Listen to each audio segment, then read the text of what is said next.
Yep, go ahead and throw in your favorite movie, holiday movie, Christmas any movie in the chat, and we'll get started in just a few minutes. Thank you all.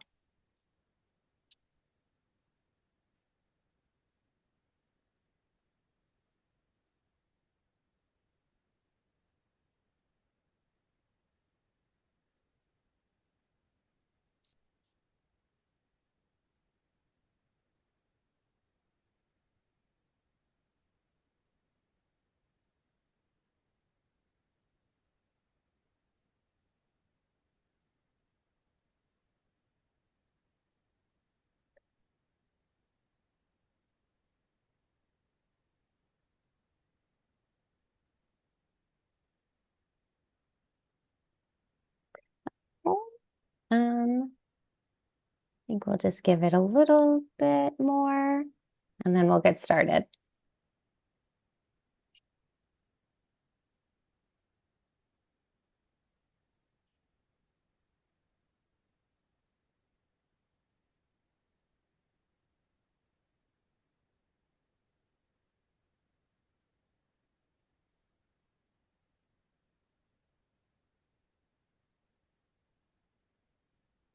Okay. Yep, and more participants can trickle in as we get started. But thank you all for joining us this evening for our Seasons Eatings webinar.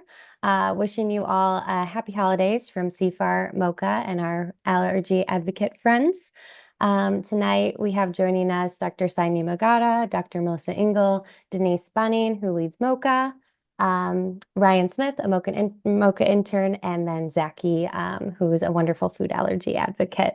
So thank you all. Tonight we're going to go over some food allergy tips for an extra safe holiday season.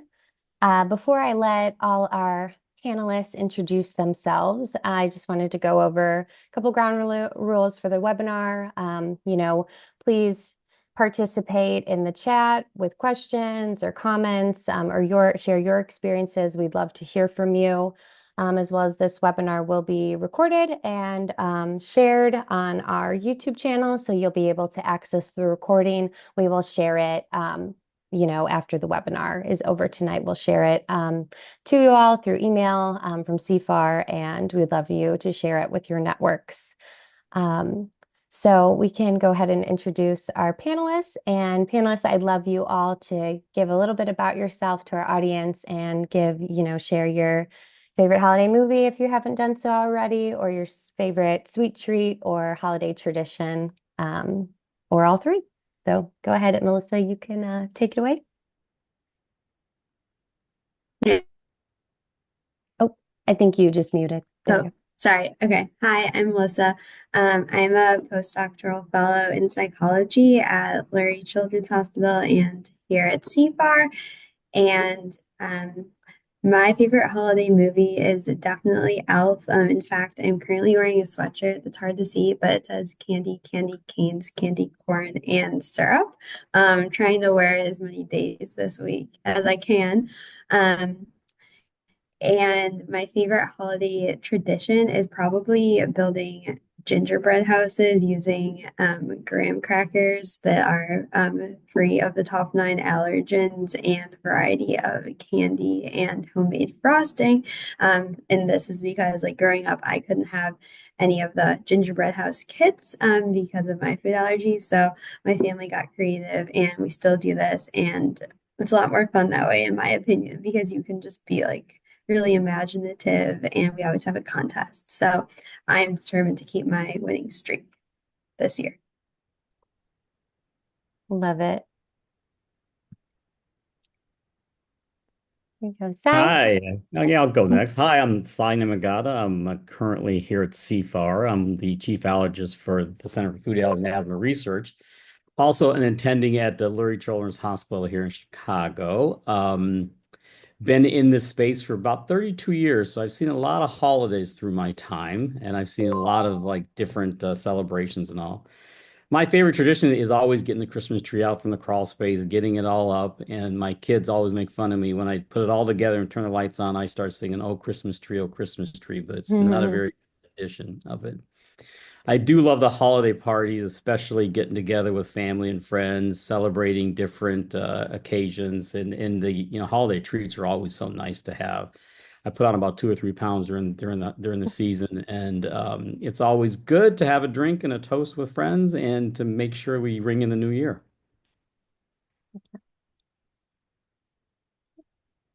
Hey, I'm Denise Bunning. I run MOCHA. I have two sons that are young adults that have food allergies. So, like Dr. Sai, I've been in the space for 30 years. So, many different types of holiday treats, and I'm always about the fun, not really focused on the food. So I love to decorate. I love to dress silly. I love to decorate silly. I like people to have fun and laugh. I would say my favorite holiday movie is probably It's a Wonderful Life, but also our family holiday movie is doesn't sound like a holiday movie, but it's Rocky. And all of our dogs are based off of characters in the Rocky movie. So we have our first dog was Rocky, our second dog is Adrian, our third dog is Apollo, and we actually are getting a new puppy in March, and that dog will be named Mickey. And if you don't know these characters, feel free to watch the movie, and that will make sense to you. As far as treats, like everyone, as long as it's safe, then I like it. I try to make sure that we have a safe house during the holidays, like always, but especially during the holidays to make sure that we can all celebrate safely and enjoy each other's time. So we've got 19 people coming, so I'm very excited, and I can't wait for a new 2025. So looking forward to lots of things. So take it away, whoever's next. Yeah, I'll go next. My name is Ryan. I'm a current senior at WashU in St. Louis, and I'm also a MOCHA intern. I've been a MOCHA intern for about 6 or 7 years now. I have food allergies myself, and so I have always lived in this space, and I've learned a lot throughout it. And so I love to share with MOCHA and the MOCHA community what I know, and so we'll tag that below for other people to join.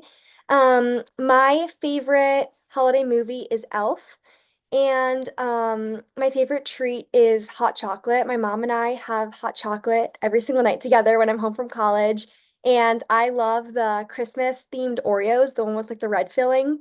Those are always a safe treat for me, and so that's my favorite to dip that in hot chocolate at night. And then Zacky, want to introduce yourself? Munoz. I'm 12 years old. I live in the LA area. I have food allergies. I'm allergic to nuts, shellfish, beans, peas, avocados, sesame, olives, and most seeds. I've done a little advocacy with food allergies, and I'm so excited to be here today. And in regards to my favorite movie, I'd say it's Jingle All the Way. You gotta love Turbo Man. Love it. Aw, thank you all. Yes, tonight, this webinar will provide guidance, share some tips and resources, as well as recipes to make sure you're ready to enjoy the holiday season safely, especially keeping, food allergies in mind. So everyone here will kind of share their experiences and a lot of like reflect on past holiday experiences, sharing safe recipes, ability to plan ahead. There's some topics we'll discuss tonight. So moving it forward, we wanted to ask Sai and Melissa to touch on the importance and preparation and how for the holiday season, and then we'll move into discussing everybody's past experiences. So I'll go first, I guess. In preparation for the holiday season, I'm a physician, and oftentimes I get called in emergencies, and everybody's traveling out of town, right? They forget their emergency action plans. They forget their epinephrine pens, etc. They forget their inhalers and so forth like that. So some of the preparation that should be done is make sure that if you are traveling, that you note your medications and you all pack it all up, and check and also check all the expiration dates as well, because most of the times I get calls saying, hey, my EpiPen prescription expired. Can you call me a new one? So make sure that you're prepared for traveling. Make sure that you have your letter for your airlines just in case if you get to the airport and they want a letter. Usually, most of the time that they don't ask for it. The other thing I think, preparation wise is to make sure that wherever you go, if you're going out of the country, if you're going to a resort, if you're going to be within the country or you're going to a family's house, is to also check for emergency contact numbers and emergency places to go to like the ERs and other on-call providers and so forth like that. So make sure that you travel with numbers and make sure if you're going to someone's house locally that you also don't forget all your medications, your epinephrine auto injectors, as well as your inhalers, because that's sometimes most of the time when kids and parents travel, they forget the secondary medications. They take the EpiPens around, but they forget the other inhalers and the Benadryl and the antihistamines and so forth like that. So be prepared when you travel.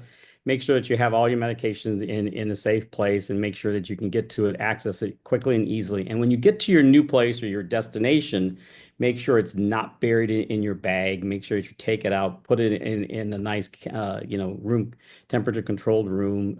If you're going to put it in a drawer, make sure that everybody knows where it's at and make sure that you identify the area where it's going to be stored. And that way, if you do have an emergency, everybody can access it early.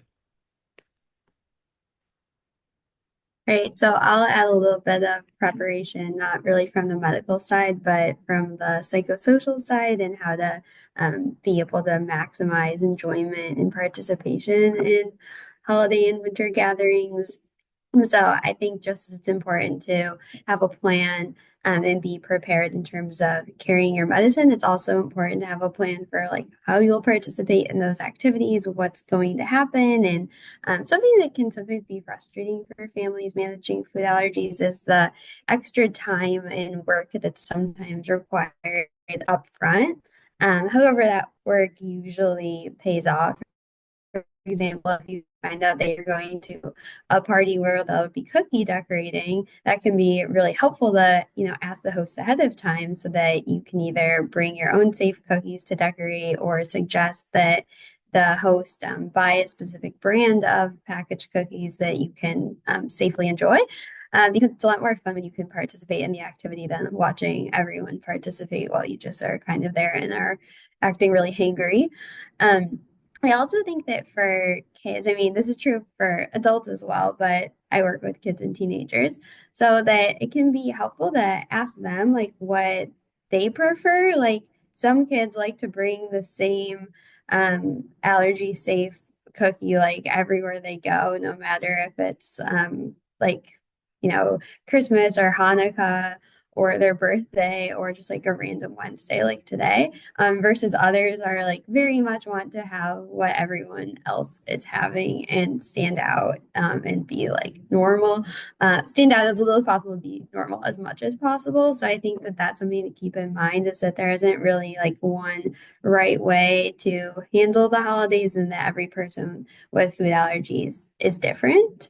And then in terms of like if you are hosting people with food allergies, from that perspective, I think it's also important to ask them how they can best create an environment that allows you to be safe and have fun. Because again, that answer might be different for each individual person with food allergies. And then I'd also just encourage anyone with food allergies to focus on all of the non-food things like during the holidays. So if you're even like going to a cookie exchange, for example, that you can't participate fully and think about all of the other reasons that you're excited for the cookie exchange, like seeing your friends or enjoying the holiday music or anything else like that, because the holidays are about so much more than just the food. Yes. Zacky or Ryan, do you have anything to add, or Denise? I mean, Melissa, you mentioned this briefly, but you never want to go to a situation where you might end up hangry. I always was on the route kind of taking accountability and empowering myself to say I can make the choice to have something before and to come prepared. So then, in the off chance there's not something that's safe for me, at least, I'm still happy and excited to be there and not like, wow, I really wish I had dinner before this event. So I would say that's a great option, especially because I think I sort of, as I got older, I didn't want to be at the table opening my like Tupperware of food necessarily as much at social events. I preferred to eat beforehand and then just go, and then I could talk and socialize and not be worried about like where did I misplace the dinner that my mom packed for me. And so I like to do that. And then also kind of, like you said, Melissa, it takes the focus away from the food that you're bringing and really just shows that you're able to have the same connections with everyone else despite your allergies.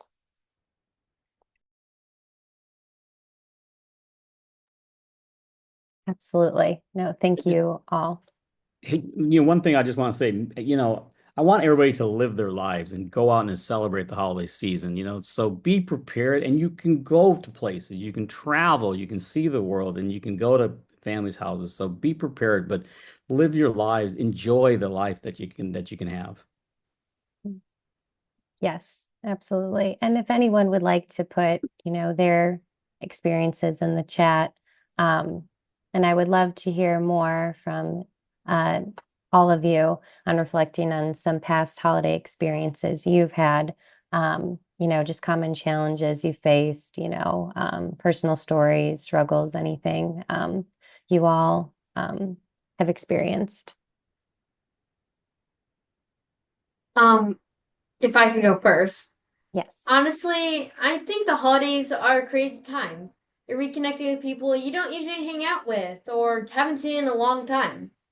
And I know during the holidays, there's a lot of different events from Christmas to Hanukkah, but with a lot of activities, there usually comes a lot of food involved.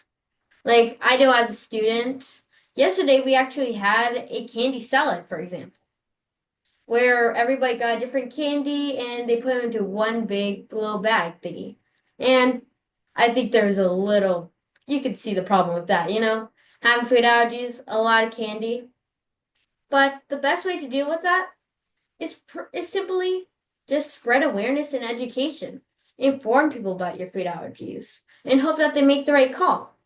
But at the end of the day, you can't always control what other people do. So the best thing you can do is control what you advocate for yourself and what you bring for yourself. For example, during the candy salad, I brought myself a giant bag of Kit Kats. And, well, my mom did technically. And it was so good. So, case in point, you can handle your food allergies if you work hard enough. And Kit Kats are delicious.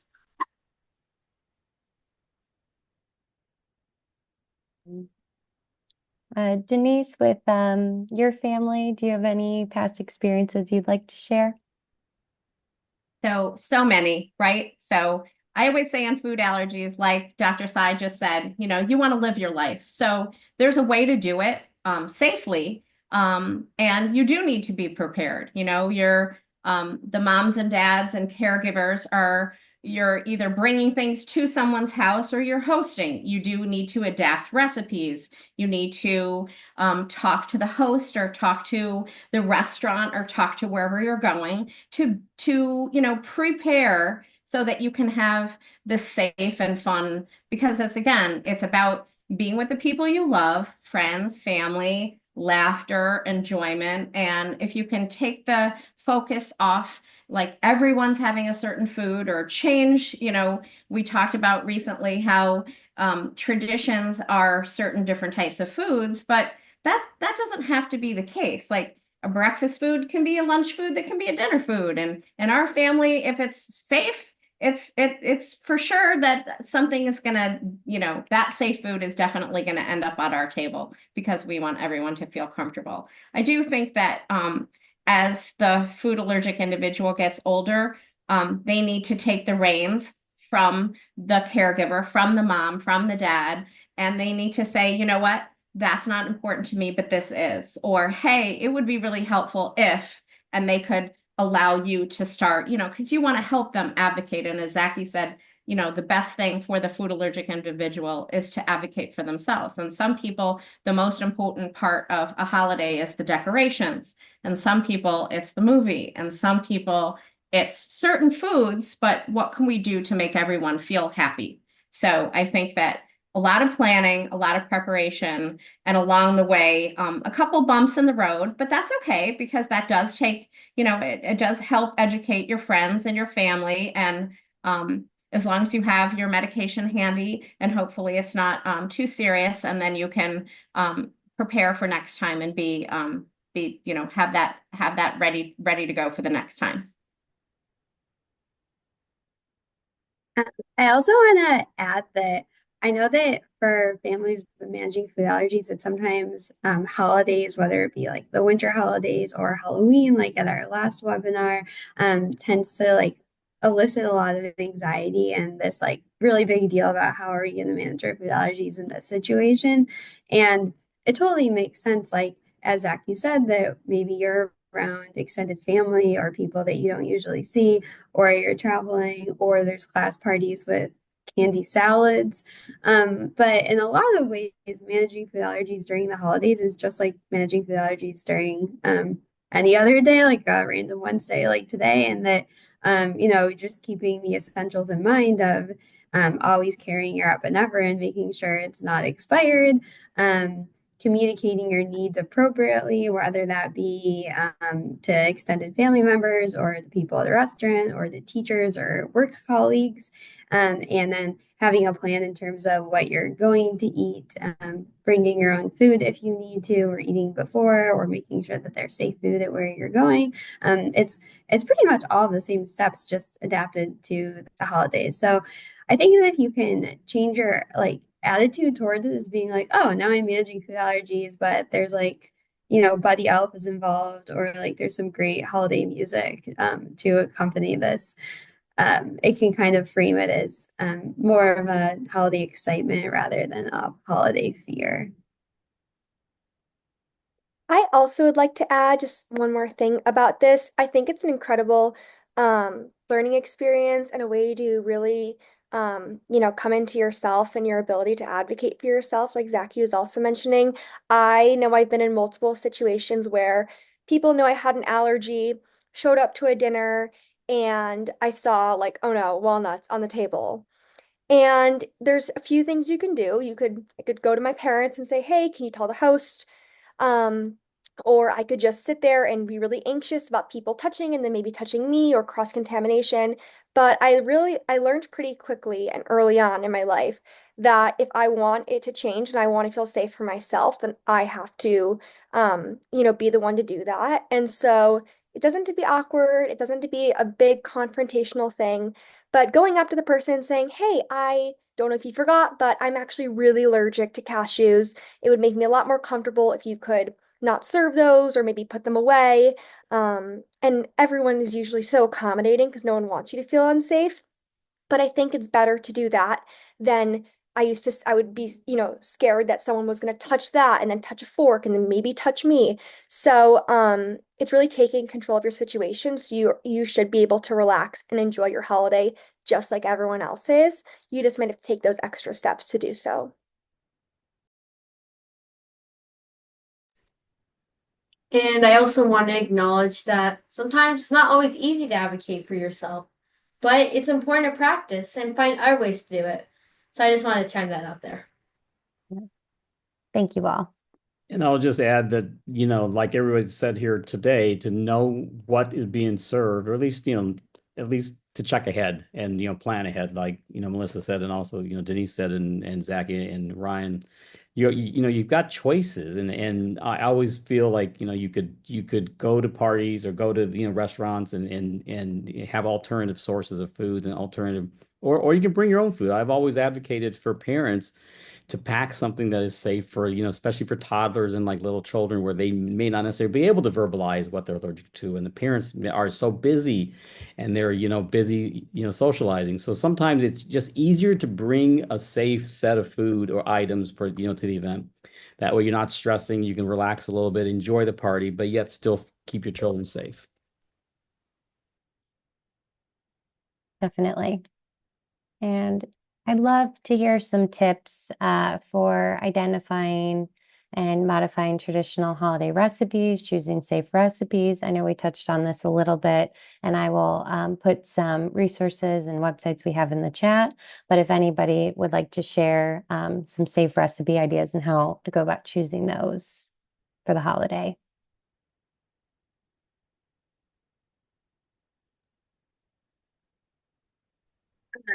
I think that a lot of families have the best luck, including my own, with like finding existing recipes that are just like recipes that are not geared towards individuals with allergies and substituting ingredients. I think that works really well. There are also a lot of like simple holiday recipes, like thinking about like reindeer chow, and if you can't have like peanut butter or almond butter, you could substitute that with like sun butter and use Enjoy Life chocolate chips, for example, and rice checks that's safe for a lot of allergies. You can also make like fudge with safe chocolate chips. You can make like 3 ingredient like sugar shortbread cookies that are really good and can be made with, I think Denise talked about this last time, like the same cookie recipe for every single holiday with different cookie cutters and different decorations. And then, like I said, I'm a big fan of making gingerbread houses with partake graham crackers and a variety of safe candy. I also love Allergylicious. I can put it in the chat, but she has a great homemade sugar cookie recipe that you can use fun cookie cutters with, and then make a glaze, and you can make like snowflakes with them. They're my favorite, and they're super easy to do, and it's fun for kids too because they can roll out the dough and make all different characters and shapes with them. And I believe they're free of at least, I think, most of the top 9 allergens, so they're great.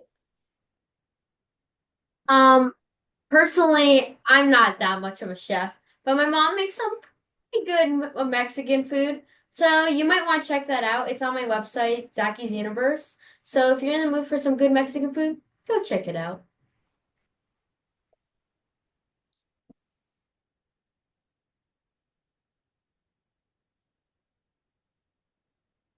Awesome. Thank you all. And if anyone in the chat has any great recipes to share, thank you, Sarah. I think it's a great idea too to um, double up favorite recipes and freeze it in party portions. That's a really great idea. Right. And then the power of planning ahead.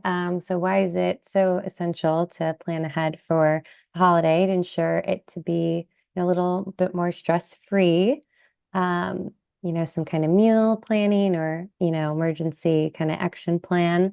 But, Ryan, can you tell me anything, you do in order to plan ahead for the holiday celebrations? Yeah, I happen to personally love baking. So I'm always baking regardless of if there's a holiday. It always seems like there's one in my kitchen. Baking ahead of time. I also think a big thing that kind of started more recently is like going out to dinner a lot more frequently, especially in big groups. And that used to be pretty anxiety provoking for me because I was worried about like ordering at the table and if I have to order something for myself. A tip I have, especially when restaurants are very busy around the holidays, is to call ahead of time.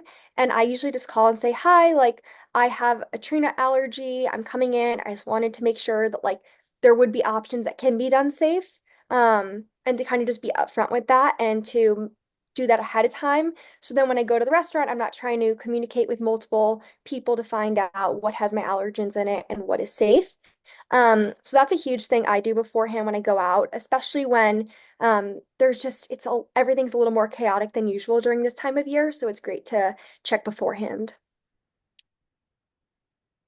I just want to talk about, the also checking beforehand, but one other thing that I want to talk about is like cross-contamination issues because that comes up a lot. I get asked that so much, like how do you handle cross-contamination issues? How do you keep your work, your areas safe where, if you're cutting cheese, for example, on a knife and someone has a milk allergy, that you don't use that same knife and make sure that you actually have safer, dedicated, cutting utensils for cutting those foods, and then also making sure that if you've got tree nut allergies and all. One of my key things that I always say: if you can't read what's in it, don't eat it. If you can't read it, don't eat it. I always tell my patients to do that. One of my most severe anaphylactic reactions occurred on vacation. I think it was during the holidays. And I think, Denise, you know who I'm talking about here a little bit. But they went to a restaurant and they asked for a safe dessert. And they said, well, I'll eat the key lime pie. And key lime pie, you would think is safe, correct? So most of the time you think, key lime pie is safe, I'll have a key lime pie. But guess what was in the graham cracker crust? Anybody? Mm. Tree Walnuts? tree nuts. And they didn't know that, and nobody knew it. It wasn't really labeled, and then the waitress did not. So, cross-contamination, hidden allergens is always it's always very it's an issue, especially when you're traveling to restaurants and things like that. But some of the tools that you can do is if you can't read it, don't eat it. You can ask, but a lot of times the chefs don't know what or the waitresses and the host don't know how the food's prepared back in the kitchen and whether they're using cross-contaminated forks and knives and spoons and so forth like that. The other thing that comes up too is especially during the holiday season is shellfish allergy. Shellfish, for some reason, is the one allergen, shellfish and fish, that if you're boiling it and it's aerosolized throughout the home, people react to it. It's one of the ones that I see commonly coming up. So if you got a shellfish allergy, and in our home we have traditional shellfish night on like New Year's Eve, so we're cooking shrimp, scallops, things like that. But if you're going to a place, make sure that if they are going to cook the shellfish, either they cook it outside on the grill, make sure it's not aerosolized within the home, and keeping that area where you're cooking at least safe from like fumes and contaminants and so forth like that. So some of these hidden things that you may not think about during food preparation, it's always important to plan ahead. Another hidden one that I recently kind of was thinking of, if you are 21 plus, a lot of cocktails for some reason have additives or liqueurs that have nuts in them. And those are types of things where you wouldn't really know based on the name of it. Oh, is this hazelnut liqueur? Is this almond? Do they shake it with something and add nut milk? And there's dairy products and egg products and a lot of those things that they use in the same shaker. And that's one of the things where it's not as traditionally seen of like cross-contamination. But if you have a serious allergy, that's also an issue. So I am always very aware of that when ordering drinks, and saying like what are things close to what could have been in a mixer or in the same glass or in the same stirring rod. You can ask for your drinks not stirred if you want to avoid that. But cocktails, especially seasonal cocktails, have a lot of additional stuff in them that you might not know could contain allergens. I just wanted to mention when you were talking, Dr. Sai, when you were talking about cross-contamination and, sometimes you just don't know or people don't know. So one of my sons had a cross-contamination issue from a grill. So highly allergic to fish and shellfish and thought that high heat and thought the grill was clean, burned it off and everything and was making a hamburger and had a reaction. And, it was one of those things later that we were all talking, like, what do you think happened? And, I try really hard unless they ask me to not chime in because they are adults. And he said, what do you think this was? And I was like, well, I think it was cross-contamination. And my guess is where the location you were was near the water. And my guess is there was fish or shellfish probably on that grill. And even though you thought that grill was clean, it wasn't. And so these are as a community, we're all talking about it, right? These little like tips and tricks that all of us know. And, like when we go someplace or when we have a house, like we make sure that like a grill is like fish and shellfish free. Like, but that's just because we have that opportunity in our family. Like, please, if you're going to have that, use that other grill, not this grill, because those are the little types of things that if time and time again you're going to be around people that have these allergies, you try to make accommodations. And so, taking the time to change the menu or have different products, or whether it's a separate grill or separate, plates and knives, different colors, like all the different things that you do to make somebody's life easier. And that goes for the people that aren't allergic either, or, too, because the people that aren't allergic don't want to have an allergic reaction happening on their time. Like, not on my watch, right? Like, there's no, like, sorry, there's no reactions during the wedding, or there's no reactions during this holiday. So I can't deal with that. So let's prepare ahead. Let's make sure we've asked the questions and do everything possible to make sure that we can just have fun and not think about it.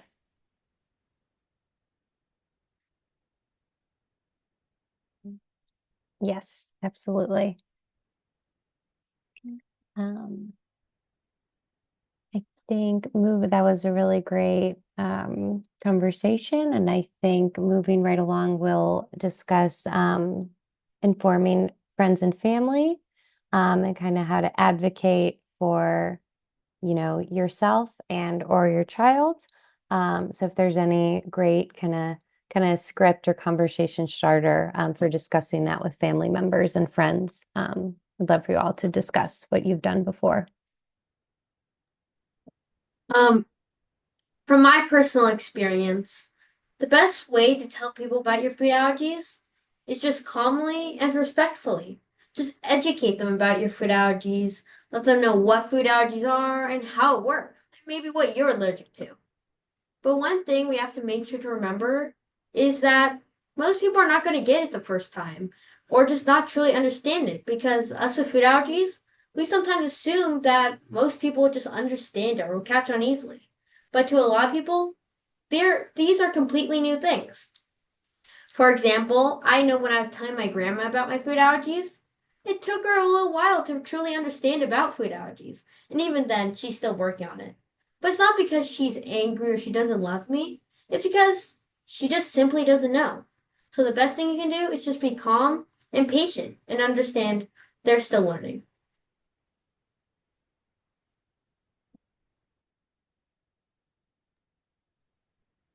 Thanks for sharing, Zacky. I think that with kids and teens, it's important for parents and caregivers to have the children have like some agency. I mean, not with like maybe like really little kids, but once kids are in elementary school or older, is have some agency in what information is shared about their allergies. I think that a lot of youth that I work with are not afraid or to share information about their allergies, but are a bit uncomfortable about allergies like always being at the forefront. And it's sometimes like obvious if they have different food than everyone else is eating. And then the whole discussion kind of becomes around the person with the allergies and their medical history as opposed to like, hey, it's a holiday party.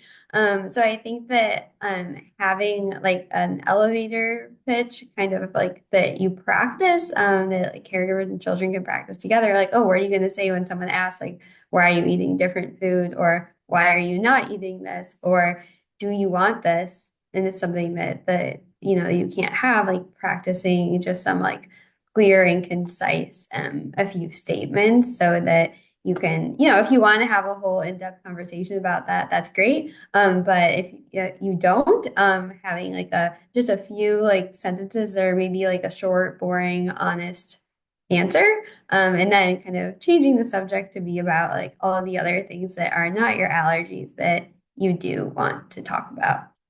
And then just another thing I was going to add based on the last conversation, and how Denise was saying, like, I can't have a reaction during the holidays. Like, I need to celebrate the holidays. Like, thinking about kind of like approach versus rather than like avoidance, like approaching like, wow, I'm so excited for the holidays. I want to do all of this. Like, rather than thinking about, oh, I need to avoid having a reaction. And thinking about that fear, like moving away from that fear and instead moving towards all of the fun things about the holidays that you're looking forward to. So I want to talk a little bit about planning ahead and also looking forward to those holiday tips and all. So when you travel, and as coming from the medical side of things, want to bring it back to making sure everyone is safe and has all the tools that they need to treat a reaction. So make sure when you have an emergency action plan that you have your name, the age, your photo too, just in case, because you could be in a large, holiday celebration or like a parade or wherever you're at. and people may not know who you are because if you're having a reaction. So at least you have that identifiable there. Clearly list all the allergens and foods that you need to avoid, or at least that you should be avoiding. Sometimes, I'll have parents, or I'll put down parents, they'll say like milk, and they'll put it down in, what kind of reaction they typically have. They have hives, they have vomiting, so forth like that. Or if they're, have full-blown anaphylaxis, they have respiratory problems, difficulty breathing, and so forth. So clearly highlight all the foods that you're avoiding. Zach, you got a pretty big, list. So you're well versed in all the foods that you need to avoid. But a lot of people when they see that list, they're like, oh my gosh, what are we going to do with that? What did you have and what was it? Sometimes, even though your first reaction isn't always going to be the same reaction each time, but at least you can categorize a little bit to see what triggered that reaction, and then from there plan ahead. Always, I always say have an anaphylaxis drill wherever you're at, any new place. What I tell my parents, my patients and parents is you're at a hotel. All right, you have your action plan there. You have all your medications. Just sort of run through like a normal fire drill that you do at school. So just wherever you go to, just say, all right, so and so is having a reaction. What do we do next? So we're going to get out all our medications. We know where the phone's at. We know how to call 911. We know where to, initiate, help and secondary people to help out, just in case if you need that. Then, once get through that fire drill, know the steps, know immediately to stop the allergen ingestion, if it is ingestion, or where whatever occurred, to make sure that you don't continue, eating that food. The kids that I treat they always know what's in it. Ryan and, Zacky and, Melissa, it. If it touches your mouth, it feels funny and it makes your mouth tingle. You're like, that's a sign. And to me, I think that's always a good sign. Stop eating it, sit and reassess. And then, of course, use that emergency action plan, go through the steps. If it's a mild reaction, start with the Benadryl, start with the antihistamines. And if it goes on to a further reaction, then of course, use, your epinephrine auto-injector. One thing I want to bring up to now, if those who are afraid of injections or, using the EpiPen or the Auvi-Qs or all the other generic epinephrine devices, there is now a new nasal spray. It's called Neffy. I love it. I think it's going to change the way the parents and children with food allergies can actually not be afraid about using their epinephrine auto injectors. They can then use this little device that just shoots a little epinephrine, the same medicine, right into the nose. There's no sting, there's no burn, and so forth like that. Very, the clinical trials and the clinical studies show that it's been very well received, and it does treat an anaphylactic reaction just as effectively as the epinephrine auto injectors. So then if you happen to use it, then make sure that you call emergency services. And then I always say have your secondary medications around. If you're an asthmatic, make sure that you have your albuterol inhaler. If you have some hives, make sure that you have like cetirizine, Zyrtec, or like Claritin around. And lastly, to make sure that you initiate 911 services, especially if you use your epinephrine auto-injector or your Neffy if you happen to have it. So just to be prepared for that, and then run through your anaphylaxis drills and be safe, and you have the knowledge to treat yourself, and you have the power to make sure that you can control your reactions and enjoy the holiday season.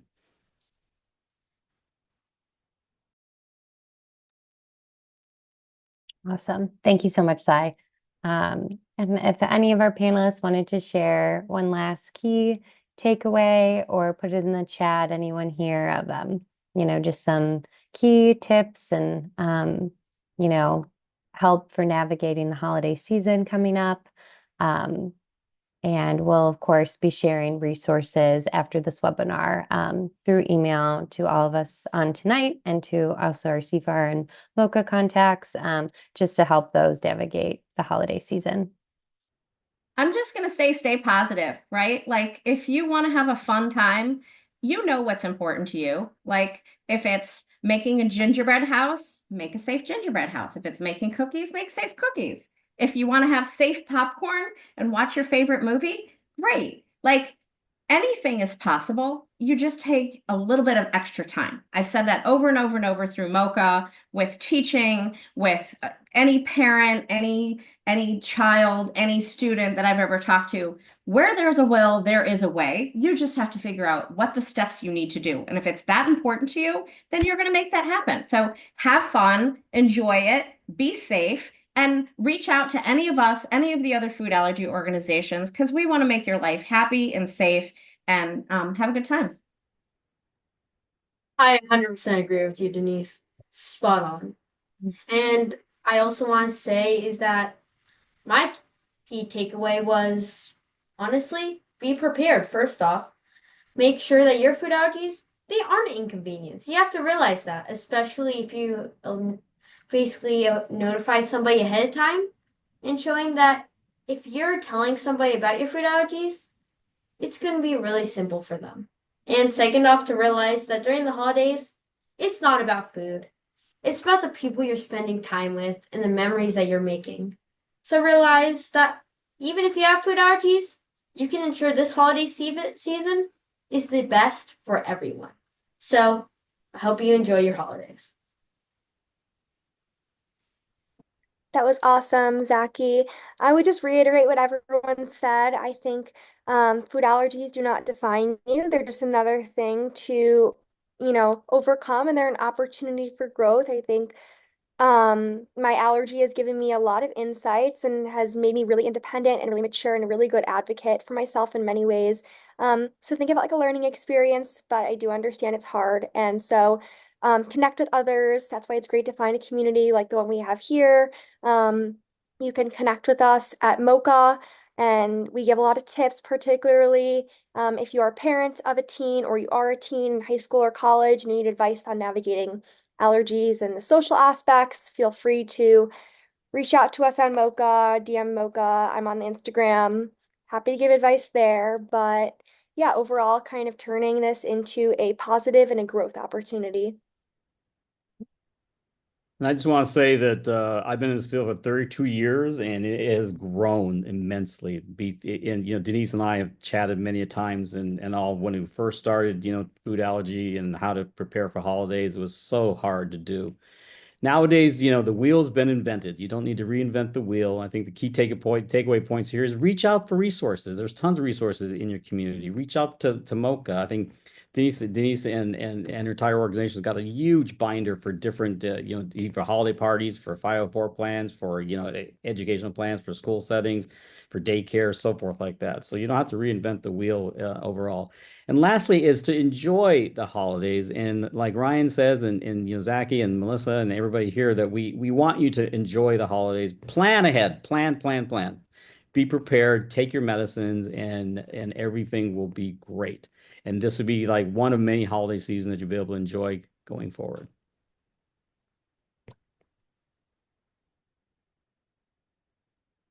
Awesome. Well, thank you all for joining us tonight, and thank you to our panelists for your wonderful thoughts and tips and tricks. Really appreciate you all joining us tonight. I'm sending resources now in the chat. Like we said, if you want to reach out to any of us, please reach out to us at CFAAR, Denise at MOCHA, Zacky as well. We would love for those to get involved or to learn more. If you need resources, please reach out. We will be sharing the recording of this webinar tomorrow, so you can share it with your networks and watch it again if you missed anything. And again, we wish you all a very happy holiday season and a safe one, of course. And thank you all for joining us. And we will see you next time for another webinar soon. So thank you all.